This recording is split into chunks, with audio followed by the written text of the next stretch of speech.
Lucas capítulo 9, verso 57. Vamos fazer uma breve meditação nesse texto. É um texto muito conhecido pelos irmãos e que pode trazer para nós muita instrução no dia de hoje, amém? Lucas capítulo 9, vamos ler o verso 57 em diante, e ele diz assim: indo eles caminho fora, alguém lhe disse: seguir-te-ei para onde quer que fores. Mas Jesus lhe respondeu: as raposas têm seus covis e as aves do céu ninhos, mas o Filho do Homem não tem onde reclinar a cabeça. A outro disse Jesus: segue-me. Ele, porém, respondeu: permite-me ir primeiro sepultar meu pai. Mas Jesus insistiu: deixa os mortos os sepultar os seus próprios mortos. Tu, porém, vai e prega o reino de Deus. Outro lhe disse: seguir-te-ei, Senhor, mas deixa-me primeiro despedir-me dos de casa. Mas Jesus lhe replicou: ninguém que, tendo posto a mão no arado, olha para trás, é apto para o reino de Deus. Amém? Poder sentar. Agradeço a Deus pela oportunidade nessa noite. Quero mais uma vez dar boas-vindas, ao casal Luciano e a...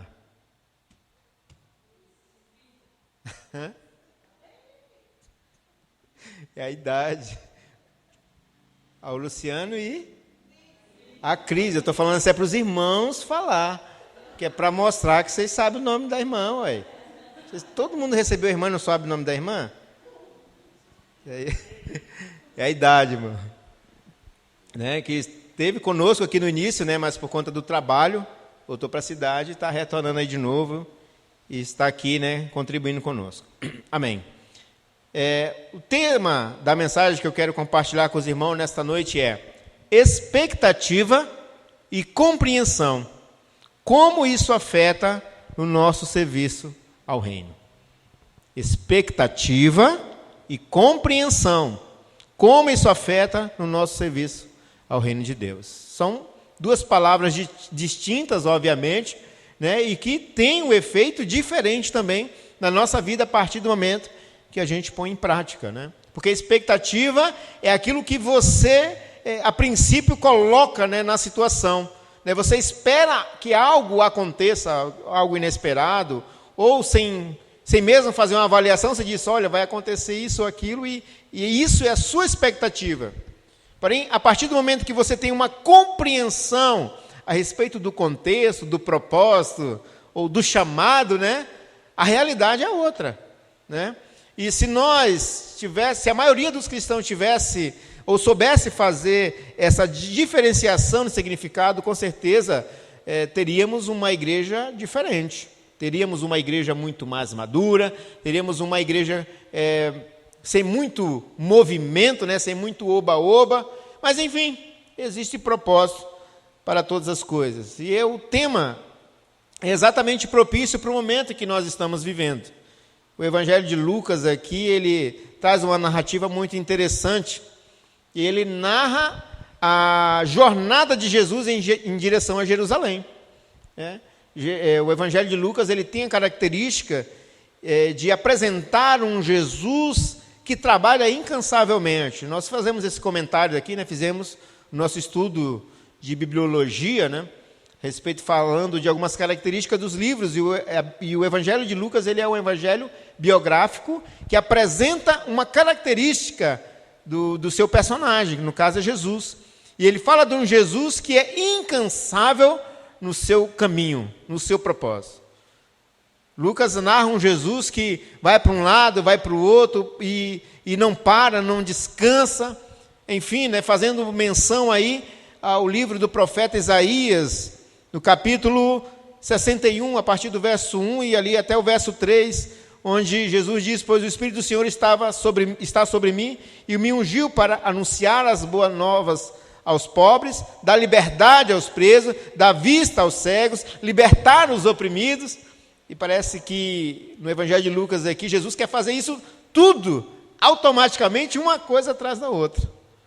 Porque ele não para. Jesus vai para um lado, dá vista ao cego. Jesus vai para o outro lado, liberta da opressão dos demônios. Jesus vai para o outro lado e alimenta os pobres, né, na multiplicação dos pães. E vai até o entardecer e em nenhum momento ele fala que Jesus descansa ou parou, né, para sentar e ali beber uma água. Nada. Somente um Jesus que trabalha. É o servo sofredor. É o servo porque está condicionado em fazer a vontade de Deus. Essa é a motivação de Jesus. É a sua força motriz. Ele tem um propósito, e o propósito é fazer a vontade de Deus. E ele fala isso na cruz. No ápice, né, do seu ministério, Jesus padecendo, sofrendo, nos momentos finais ali, cheio de angústia, de aflição, obviamente na sua humanidade, temendo aquele fim, e ele diz: Pai, se possível, passa de mim esse cálice. Contudo, faça a tua vontade. Ou seja, a vontade de Jesus, a vontade de Deus é que faz com que Jesus vá até o final, até o momento em que ele irá beber o cálice da ira de Deus. E ele segue ali incansavelmente. E Jesus vem na sua caminhada e vem caminhando ali, angariando uma multidão de pessoas. Isso chama a atenção de qualquer um, né? Que homem é aquele que vai indo, vai andando, daqui a pouco tem 10, daqui a pouco tem 12, vai 15, e Jesus vai angariando ali uma multidão de pessoas de todo tipo, né? De várias personalidades, com várias características, obviamente, ali com ele alguns que o seguiam, né? Por curiosidade. Outros eram discípulos, porque no decorrer da sua jornada, Jesus, ele para, senão para dar instrução para aqueles que o seguiam. Jesus não estava preocupado com o tanto de pessoas que tinha, porque ele sabia que cada vez que ele parava e dava instrução para os seus discípulos, a palavra era o que fazia a peneira ali, né? Toda vez que Jesus lançava uma palavra, os seguidores, de uma maneira geral, diziam: ih, rapaz, estava legal até aqui, né? A gente estava acompanhando, porque alguns estavam ali por interesse, né? Comendo dos pães, comendo dos peixes, recebendo aqui uma migalha aqui, outra ali dos milagres. Aí Jesus fala: olha, se não beber do meu sangue e não comer da minha carne, não é digno de entrar no reino. E alguns discípulos falam assim: meu Deus, esse homem é canibal, né? Falando de comer carne, beber sangue, misericórdia, eu estou fora. E vai saindo para um lado, e vai saindo para o outro, e vai dispersando. Jesus não está preocupado com o tanto de pessoas que o seguem, porque ele sabe que a palavra que ele lança como instrução, preparando os seus discípulos para o que havia de vir, seria a peneira, né? Porque é uma palavra que traz a dura realidade do reino de Deus. E aí, eles iam se dispersando. Certa feita, saiu tantos seguidores, né? E Jesus olha para os discípulos e olha para eles e diz assim: vocês também não querem ir, não? Jesus já meio, né, como diz, injuriado, né? Vocês também não querem ir, não? Aí Pedro olha para Jesus: Senhor, para que iremos? Enquanto os outros estavam condicionados a um lugar, ao momento, à sua expectativa, Pedro entendeu, obviamente, pelo Espírito Santo, de que não eram essas coisas. Era a pessoa a qual se estava ligado, e essa pessoa era Jesus. Por isso que ele diz: para quem iremos? E não para onde.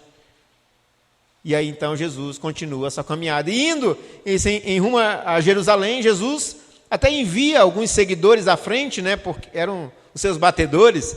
Eles vão na frente, porque a quantidade de pessoas que seguiam Jesus, dependendo da aldeia, se fosse pequena, não teria provisão suficiente para suprir a necessidade daquele povo. Então, alguns discípulos iam na frente para ver se havia provisão suficiente, se haveria possibilidade de se descansar em algum lugar, ou se Jesus ficaria um pouco mais afastado ali da aldeia. Mas o importante é que ficasse perto de um lugar de provisão, né? Mas ali, naquele lugar, Jesus foi mais uma vez recebido pela hostilidade dos samaritanos, né? E aí, tanto que os seus discípulos aqui, como Tiago e João, perguntaram: Senhor, no verso 53, queres que mandemos descer fogo do céu para os consumir? Olha só, até os discípulos, né, em relação aos samaritanos também. O Senhor, eles não receberam mal, né? O que você quer? Se quiser, a gente ora aqui, já, olha só a autoridade dos discípulos, né? Se quiser, a gente ora aqui, já desce fogo do céu e consome esse povo tudo, esses samaritanos, que não tem nada a ver com a promessa. Jesus, rapaz, não é assim. Jesus repreende aqueles homens: vós não sabeis que espírito sois, pois o Filho do Homem não veio para destruir as almas dos homens, mas para salvá-las, disse Jesus. Para salvá-las. E aí, então, numa dessas caminhadas, Jesus continua seguindo, e o texto, no verso 57, diz o seguinte: indo eles caminho fora, ou seja, dando continuidade ao seu destino, aí aparece alguém e disse: seguir-te-ei para onde quer que fores. Meu Deus, Jesus deve ter olhado assim, se maravilhado, né? Porque imagina alguém que está caminhando para um propósito, né? E tem um trabalho ali de expandir, por exemplo, o reino de Deus, e de repente alguém chega espontaneamente e diz: olha, eu vou te seguir para onde quer que você for. Imagina a alegria de Jesus, né? Imagina se fosse o pastor Eliezer aqui, né? Na congregação, um dia após o outro, prepara culto, vem discipulado, não sei o quê. E aí daqui a pouco chega um irmão aqui e diz assim: olha, pastor Eliezer, eu estou aqui para te ajudar aqui. Para onde você, o que você fazer, eu estou junto. O que você fazer, eu estou junto. O que você falar assim, é isso aqui, está feito. Pois é, está vendo? Porque humanamente falando, é assim que nós recepcionamos uma palavra como essa. Porque é uma palavra de ajuda, de alguém que está disposto a estar com você até o fim. Quem não precisa de alguém assim? Um braço direito, não é verdade? Jesus ali construindo, né, levando o seu ministério na pregação do Evangelho, e ele mesmo já havia dito quão difícil seria isso. Ele diz assim: aquele que quer vir após mim, negue-se a si mesmo, tome sua cruz e siga-me.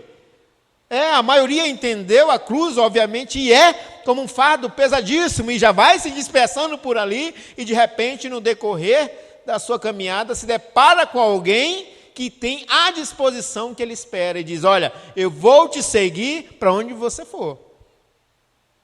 Mas só que a resposta de Jesus não foi aquela, né, que diz: olha, que legal, cara, então vem comigo. Jesus olha para aquele homem e diz: as raposas têm seus covis, e as aves do céu têm seus ninhos, mas o Filho do Homem não tem onde reclinar a cabeça. Jesus acaba com a disposição daquele homem.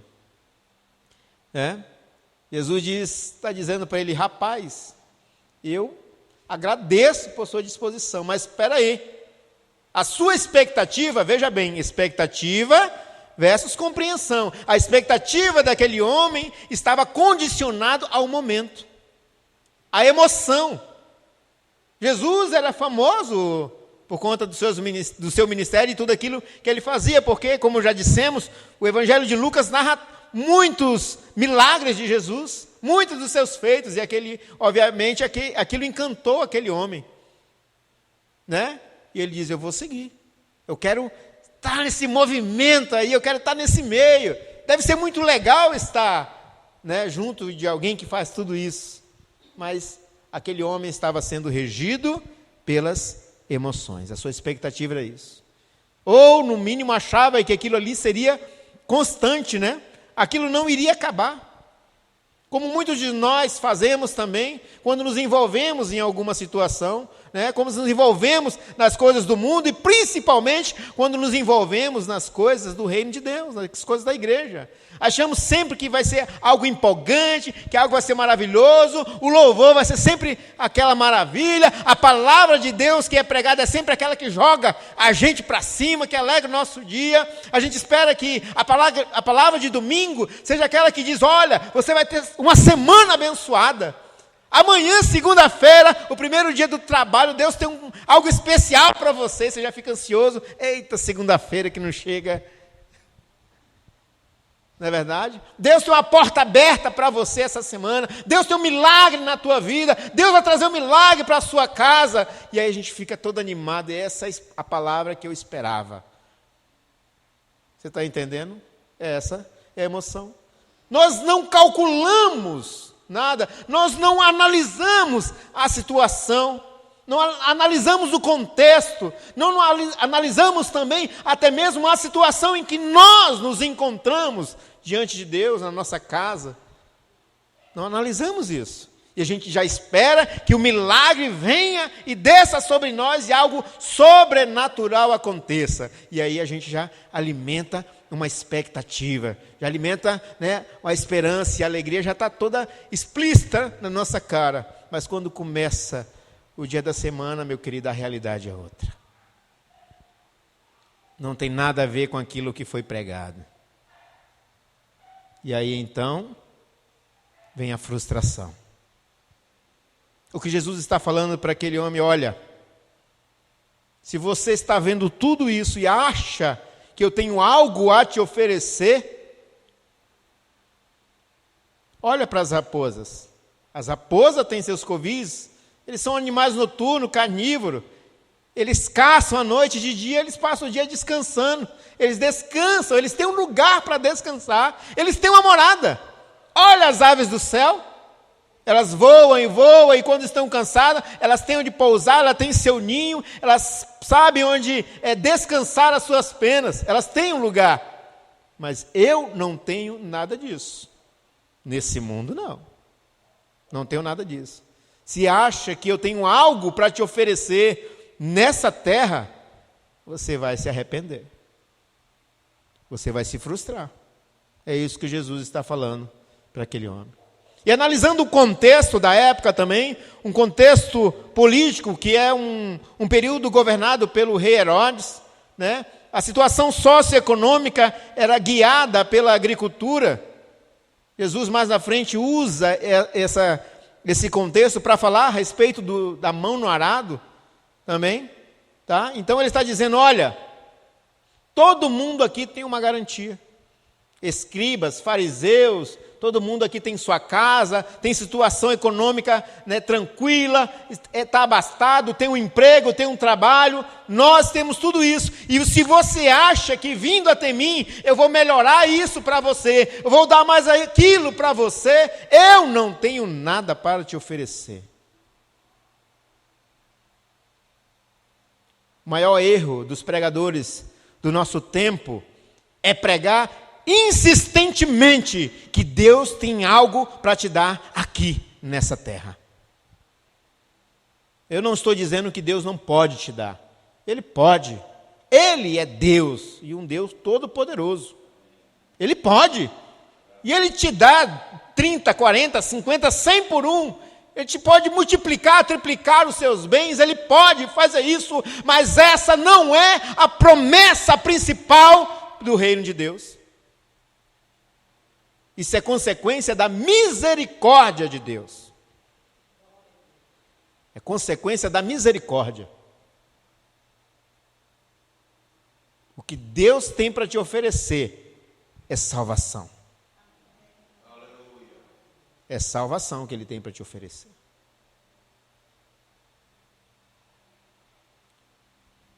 A expectativa é comer o melhor dessa terra, né? Deus vai fazer você comer o melhor dessa terra. Bom, o que é o melhor dessa terra? Né? Para nós lá em casa é açaí, vatapá. Irmã Eponina, lá é o quê, irmã Eponina? Olha aí, então eu vou para lá, que lá tem mais coisa. Então, para cada um de nós, temos uma característica diferente do que é o melhor dessa terra, queridos. Isso era coisa do Antigo Testamento, e nós temos que entender o contexto, analisar aquilo para saber o que Deus tinha para nós naquele lugar, ou melhor, para o seu povo naquele momento. Mas nós podemos tirar princípios de lá, e o princípio é de que Deus provê na nossa vida. Esse é o princípio. Porque o melhor para nós é seu Filho, e isso Ele já nos enviou. O melhor para nós é seu Filho, e Ele já nos enviou. Agora, o que nós temos que crer e continuar crendo incondicionalmente é de que Deus supre as nossas necessidades. Ele nos preserva.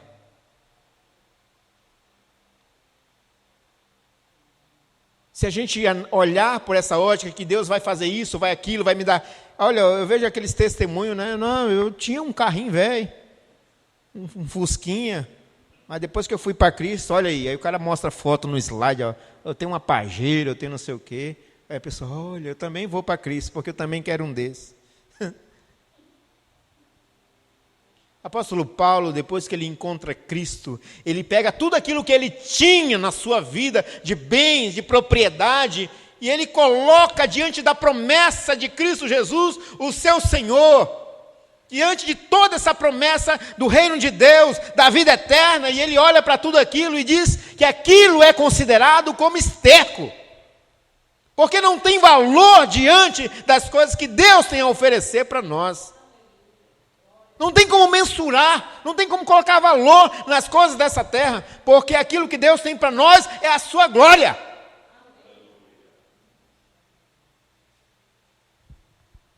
E Cristo, então, acaba com a expectativa daquele rapaz.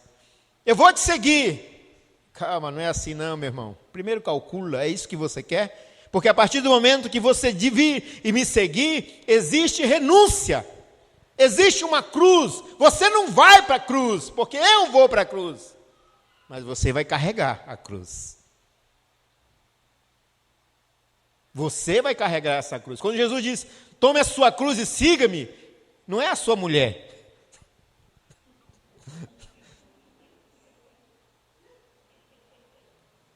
Não é o filho que dá trabalho. A gente tem esse negócio, né? Essa é a minha cruz, que Jesus falou que eu tenho que carregar. Não, queridos. Carregar a cruz é estar disposto e submeter aos mesmos sofrimentos que o nosso Senhor Jesus Cristo sofreu e submeteu. Jesus, ele diz, olha, eu vou ser perseguido, eu vou ser humilhado, eu vou ser rejeitado. Você quer tomar a cruz? Então é assim também que você vai ser. Você também vai ser rejeitado, e por pessoas que você talvez nem imagina, como por exemplo a sua família. Tem pessoas que ao confessar Cristo, a família vira as costas, ele não quer saber de você mais. E aí vem a dor da perda, aquele sentimento de estar abandonado, mas depois que você entende que fazer parte da família de Cristo é mais essencial e é muito mais prioridade do que nós imaginamos, queridos, depois nós vivemos uma vida que podemos desfrutar de uma alegria imensurável.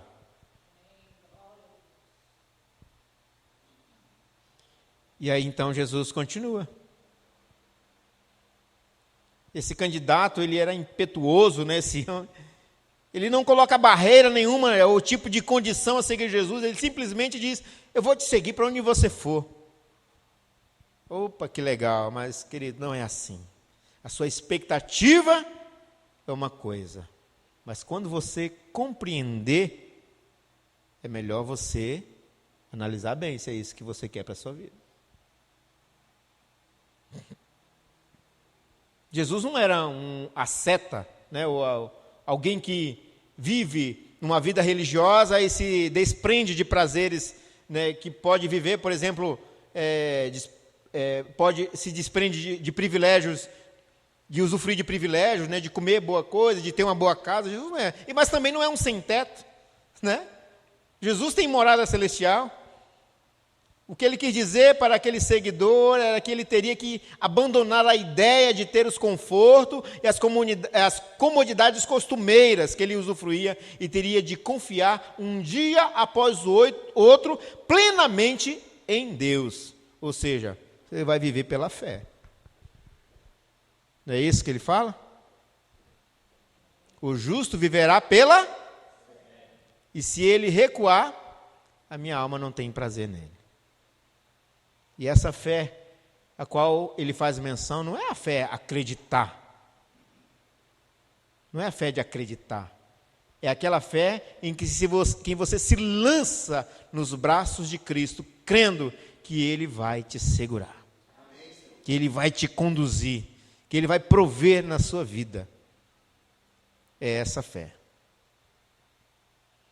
E este princípio ele é refletido na famosa oração do Pai Nosso que ele ensinou aos discípulos. Ele diz, o pão nosso de cada dia, dá-nos hoje. Ou seja, eu creio que hoje o Senhor vai suprir na minha vida. Deus é comigo. E amanhã é um outro dia, né? Não costumamos dizer o amanhã a Deus pertence. É exatamente isso. Amanhã só quem sabe é Deus. Então eu amanhã acordo o meu dia crendo que Deus vai fazer aquilo que é o melhor para mim. Mesmo que no findar do dia eu faça a avaliação e diga, nossa, hoje não foi tão ruim assim. Mas Romanos 8, 28 diz que todas as coisas contribuem para o bem daqueles que amam a Deus. Todas as coisas, não são as boas coisas. Todas as coisas, em cada uma delas, Deus tem algo a nos ensinar. Amém? O outro já não foi ele que chegou a Jesus. É Jesus que olha para ele e diz o seguinte, no verso 59, a outro disse Jesus, segue-me. É Jesus que faz o convite. Né? Jesus vem, me segue agora. Ele, porém, respondeu, permite-me ir primeiro sepultar meu pai. Mas Jesus insistiu, deixa os mortos sepultar os próprios mortos. Tu, porém, vai e prega o reino de Deus. A segunda pessoa aqui, ela é convocada por Jesus no imperativo ativo do presente singular, mas que foi respondido pelo jovem na forma de um pedido. Deixa aí primeiro sepultar meu pai. O que não quer dizer que o pai dele estava morto ou em um funeral da época, mas que ainda estava vivo e que por tradição e costume da época, na estrutura de clãs familiares, o pai deveria ser honrado pelo filho até o momento que chegasse a sua morte. Então isso mostra que o jovem não queria se desprender de seus compromissos humanos e socioculturais, mas pedindo isso a Jesus, esperava que fosse comovê-lo a permitir primeiro cuidar de suas coisas e depois de cuidar das coisas do reino de Deus. Ou seja, a sua expectativa desse jovem estava na compreensão de Jesus. Assim como muitos de nós também. Assim como todos nós também.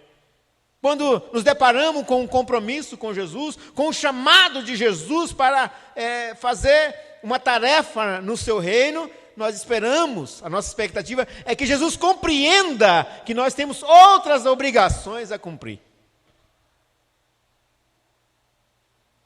Essa é a nossa expectativa. Quando Jesus diz, olha, eu te chamei para pregar a minha palavra. Você fala, amém, Jesus. Mas primeiro, deixa eu terminar minha faculdade. Né? E de repente, Senhor, eu terminando a faculdade, eu estou mais desenvolvido, eu consigo falar melhor diante do público. A nossa expectativa é que Jesus compreenda isso. Ele diz, olha, eu estou chamando você para orar, tomar a frente de oração diante de uma batalha espiritual. Você, amém. Olha só, Jesus me chamou. Mas, Senhor, espera primeiro, eu vou acordar cedo, eu tenho que fazer o café do meu marido, eu tenho que limpar a casa primeiro, eu tenho algumas obrigações. E aí, quando eu terminar, aí eu vou pegar e vou fazer isso que você está me pedindo. A nossa expectativa é que Jesus compreenda que nós temos primeiro outros compromissos.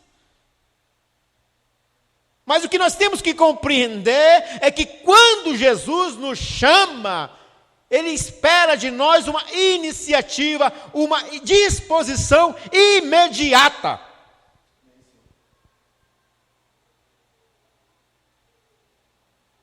Jesus não disse que aquele homem estava errado em pedir para primeiro sepultar seus pais, afinal de contas, era tradição honrar pai e mãe, né? É o 5º mandamento. Jesus não estava dizendo que estava errado aquele homem. Jesus disse, deixa os mortos sepultar os mortos. Ou seja, nós estamos dando muito mais prioridade para as coisas mortas, para coisas espirituais, para as coisas terrenas, e não dando ouvido para aquele que está ressurreto e vivo e é o dono da vida eterna. O autor da vida está chamando a nós para um compromisso e nós queremos fazer coisas de mortos.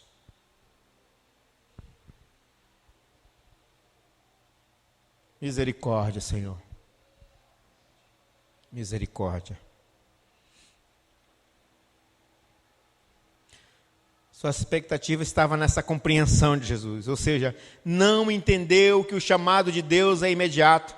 Além da disposição, Jesus requer de nós uma iniciativa instantânea, igual Isaías. Jeremias, né? Jesus não proibiu os discípulos vocacionados de enterrar o pai, aquele homem, né? Mesmo porque Jesus não veio para abolir a lei ou os profetas, mas sim para levá-los à perfeição. A mensagem central de Jesus neste ponto é de que não devemos nos esconder nas obrigações, nos deveres, como desculpa para não anunciarmos o reino de Deus. Não devemos ficar a enterrar os mortos enquanto o Senhor da vida, o ressuscitado, está a nos chamar para uma experiência íntima e verdadeira com Ele e com o próximo. E nós temos as mais diversas desculpas. É o trabalho, é a família, né? Pequenos compromissos que vão suplantando ao chamado de Deus. E no final das contas, ainda dizemos que o seguimos.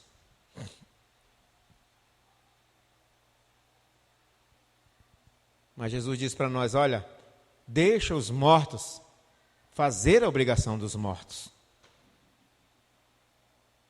Vai e prega o reino de Deus. Jesus mandou você largar o emprego? Não. Deixou de fazer a sua obrigação? Não. Mas nós podemos estar prontos. Aqui, Senhor, estou eu. Então eu vou trabalhar e prego o teu reino. Eu vou para o meu compromisso e anuncio o teu reino. Em todo lugar que eu for, eu vou pregar a tua palavra, eu vou pregar o evangelho do Senhor. O problema é que a gente quer viver uma dicotomia. Nós mesmos separamos a nossa vida. Essa é a minha vida como cristão, e essa a gente já até adotou um nome, né, uma nomenclatura para poder fazer essa diferenciação. Essa é a minha vida cristã e essa é a minha vida secular. Parece que isso já virou até moda no meio da cristandade. Quando falamos de trabalho, porque meu trabalho secular, porque minha atividade secular. A palavra de Deus não já disse que nós estamos no mundo, mas não somos deste mundo? O nosso trabalho é providência do Senhor para honrar o nosso compromisso. E por orientação da palavra diz que é lá que nós vamos honrar o nome de Deus. Então ele não é secular. Ele é instrumento de Deus para suprir as nossas necessidades. E lá nós vamos glorificar a Deus.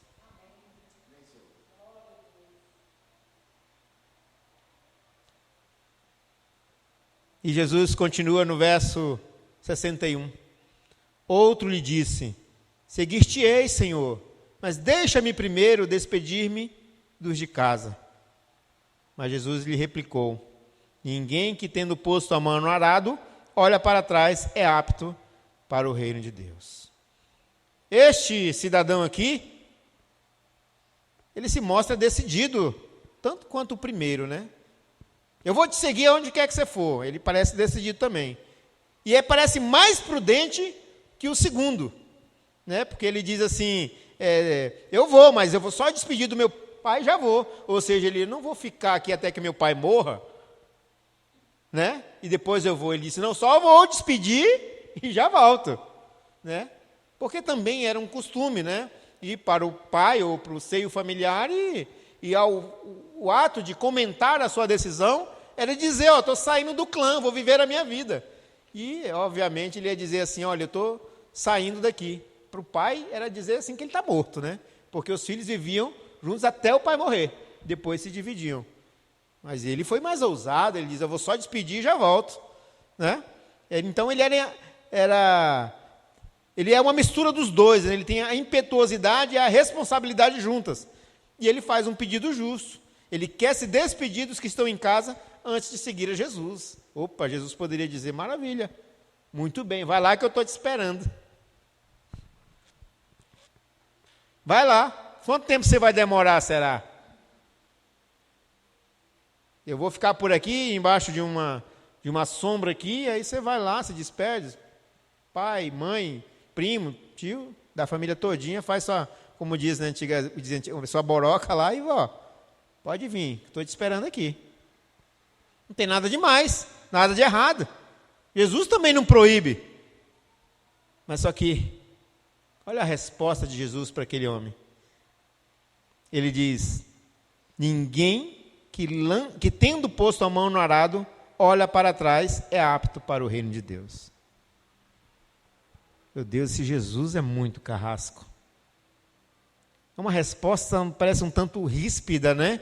Para alguém que diz que quer seguir, era só esperar a despedir da família e seguir adiante. Jesus de repente vem com uma resposta como essa. Mas a resposta do mestre para o seu vocacionado, tanto aqui como no encontro com o segundo discípulo, parece ser ríspida e até um pouco mal educada. De fato, é só impressão. Porque eis que o importante é a mensagem por detrás de tais encontros. O tema central é a vocação firme e sincera. A frase bastante conhecida diz que quem põe a mão no arado e olha para trás não é apto para o reino de Deus, ou não é digno de mim, como se ler em algumas versões da Bíblia. Está mostrando de que quando há um chamado, de que há uma convocação da parte de Cristo, é crer que ao deixar para trás aquilo que é o nosso conforto, porque né, os pais são símbolos disso, de conforto, de cuidado, ele está dizendo que eu abro mão disso para poder seguir ao Senhor. E essa mensagem me veio na cabeça, né, eu estava lendo aqui, me fez pensar muito nisso, porque depois de conversar com o pastor Eliezer, outro dia aqui no carro, né, sobre abrir mão do seu conforto familiar e dizer: Senhor, eu estou disposto a ir para outro lugar para fazer a Tua vontade. Não dá tempo nem de despedir das pessoas que a gente gosta, porque o mais importante é fazer a Tua vontade. É abrir mão de um emprego que, na expectativa, na vista dos homens, vai te dar um conforto, vai te trazer luxo, até a terceira ou quarta geração. Mas o que é a terceira ou quarta geração diante da eternidade que Cristo tem a nos oferecer?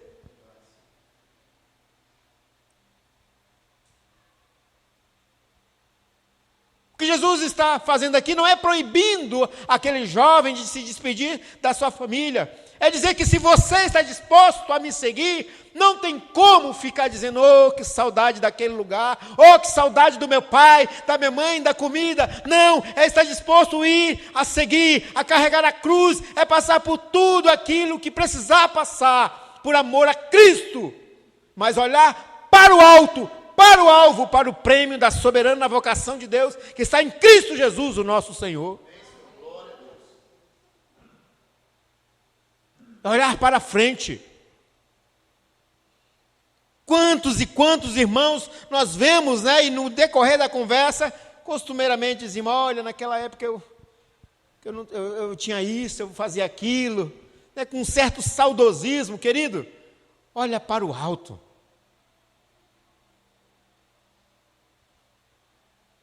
Olha para Cristo.